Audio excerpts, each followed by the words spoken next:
everyone. My name is David Lesmes. I work for the Foundation La Palmita, and today we're going to present the latest work we have been doing. Is the formulation of a strategic nature tourism plan in the Colombian Paramos as a tool for conservation. So, I want to show you this first slide, the map of the Colombian Paramos. What you see here is in the orange area is the area of study that we have been working on. There is the paramos of Chingaza, Sumapaz, and Guerrero. So I'm just going to give you like a general context of these ecosystems. I don't know if you know, guys, but Colombia has almost the 50% of the paramos of the world. And in Colombia, we have around 2.9 million hectares, and we have almost 350,000 people living in this kind of ecosystems. And I mean, the ecosystem services are very important because the paramos are giving the Colombian people almost the 85% of the drinking water. So you can calculate. So what are the threats that we are facing in this type of ecosystems?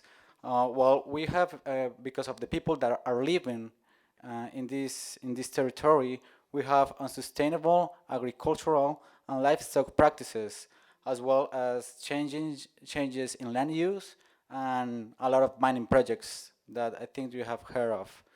Now, the impacts that are happening because of these threats, among others, are the modification in landscapes, an increase in agricultural frontier, and we have had big losses in biodiversity and also in the ecosystem services. So there is a question that I want to ask, and that is, what kind of sustainable practice can we do in this kind of territory, and are these practices are going to have the incentive for local community to change their behavior? Those two questions, I want you to have that, and I hope to answer with this presentation. So we have a project in Colombia. It is called the Paramos Project, and they are working with these paramos of Chingaza, Sumapaz, and Guerrero. As you see, we have the capital of Colombia, Bogota, and 12 municipalities that are around over these paramos. And this project is seeking for the conservation, restoration, and sustainable use of the ecosystem services. So we started working with this project that is being held by the Public Service of Water and Sanitation and the city capital in two big aspects. The first one was formulating a strategic planning for tourism of nature for the local community. And second, they wanted us to support and strengthen 7 initiatives of tourism. So I'm just going to talk very fast about the formulation. Um, these are like the steps we use for the project. Um, the base of the formulation for us, for the foundation, was the community. So in the stage of the strategic diagnosis, we found out that Colombia, that the sector of tourism is increasing at a significant rate. Now we know that there exists a strong demand for tourism, but what about the local view of these territories of the supply? And the graphs that you see on the right side are telling us that even though there is a demand for tourism of nature, there is not a supply. So that means that we need to strengthen this situation. So what we did was, as I told you, we were working with 12 municipalities. We broke down into 4 regions and started talking with the local community about their needs, their requirements, and their ideas of how they see the tourism and how should we strengthen the sector. So what we did was we started listening about the programs and projects that they think it was correct to incorporate in the formulation of the objectives, and then we scaled these different projects to a national view, institutional view, and local view. So if you see the different workshops that we did, we worked with almost 300 different actors in territory about tourism nature.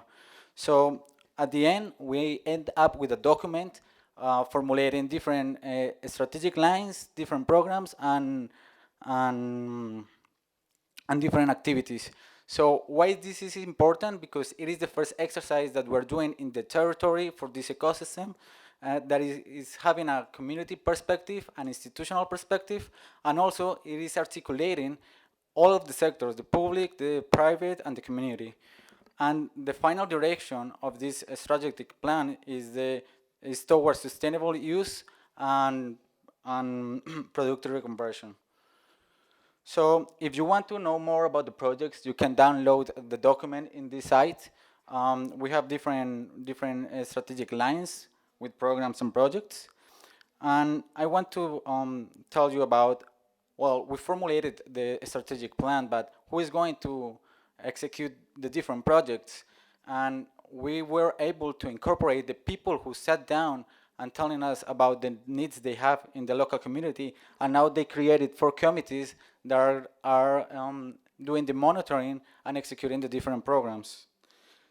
And as for the second part of the project, with the 7 initiatives of tourism, what we started doing was searching for what kind of initiatives of tourism were around the Paramos, because we needed initiatives that were living in the Paramos so they could have that change of productive alternative. And we select these 7 initiatives and we strengthen in different dimensions in the market, operational, organizational, and financial. So for the market, what we did was we construct different touristic products around a natural attraction, and we define a price for each of the products. Now, I know this is in Colombian pesos, but it is very easy. The conversion, you just have to divide it by 3.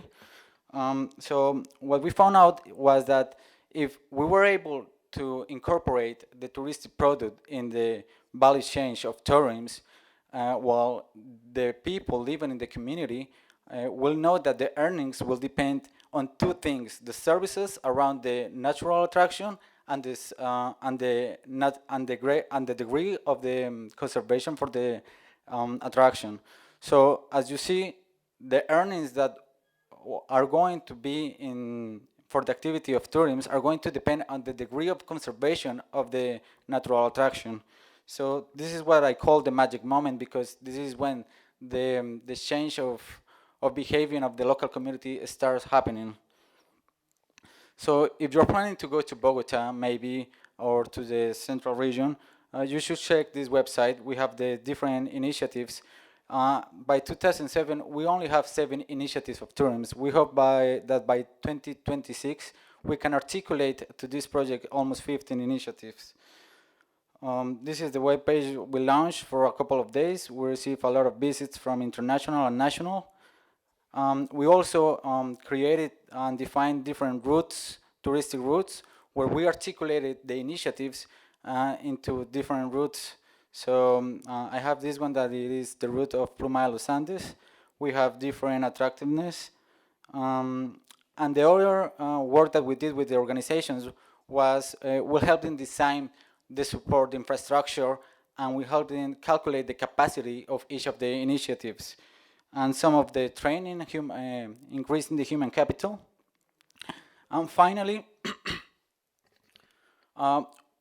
each of the initiatives we work with, we have to make a financial analysis to see if the initiative was going to be sustainable during the next few years.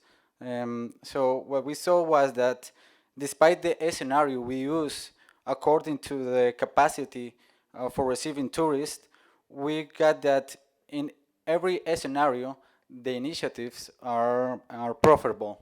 And we are not taking here into account the value of the ecosystem services we are increasing. So you will calculate that this value should be higher. Now, what are the results? The results is that we are the first exercise to have done a strategic planning of nature of tourism in these ecosystems. We have an impact in the local community living there, changing their thinking towards conservation. And we have created different touristic routes and products. And we have had a direct impact on 750 families, seven sustainable initiatives of tourism for regional committees. Thank you very much.